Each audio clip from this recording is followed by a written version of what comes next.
জাকসু নির্বাচনে ভোট গণনায় অংশ নিতে এসে শিক্ষকের মৃত্যু। জাহাঙ্গীরনগর বিশ্ববিদ্যালয় শিক্ষার্থী সংসদ জাকসু নির্বাচনে ভোট গণনায় অংশ নিতে এসে মারা গেছেন চারুকলা বিভাগের সহকারী অধ্যাপক জান্নাতুল ফেরদৌস। তিনি প্রীতিলতা হলে পোলিং কর্মকর্তার দায়িত্বে ছিলেন।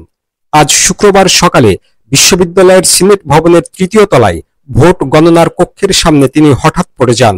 পরে তাঁকে সাভার এনাম মেডিকেল কলেজ হাসপাতালে নেওয়া হলে চিকিৎসক মৃত ঘোষণা করেন। চারুকলা বিভাগের সভাপতি শামীম রেজা বলেন, বৃহস্পতিবার ভোট গ্রহণ শেষে সন্ধ্যায় বাসায় ফেরেন জান্নাতুল। সকালে ফোনে ডেকে আনা হলে ভোট গণনার কক্ষের সামনে তিনি অচেতন হয়ে পড়ে যান। বিশ্ববিদ্যালয়ের প্রক্টর ও নির্বাচন কমিশনের সদস্য সচিব অধ্যাপক এ.কে.এম. রাশিদুল আলম জানান, ক্লান্তি ও পোলিং এজেন্ট না থাকায় রাতে সব ভোট গণনা শেষ করা সম্ভব হয়নি। সকালে জান্নাতুল গণনায় যোগ দিয়েছিলেন, তখনই এই দুর্ঘটনা ঘটে। তার মৃত্যুতে শোকাবহ পরিবেশ তৈরি হয়েছে। নির্বাচন কমিশনার রেজওয়ানা করিম স্নিগ্ধা বলেন, এমন পরিস্থিতিতে আমরা গভীর শোক প্রকাশ করছি। তবে চলমান কাজ অসমাপ্ত রাখা সম্ভব নয়, তাই প্রীতিলতা হলের ভোট গণনা দ্রুত শেষ করার উদ্যোগ নেওয়া হচ্ছে।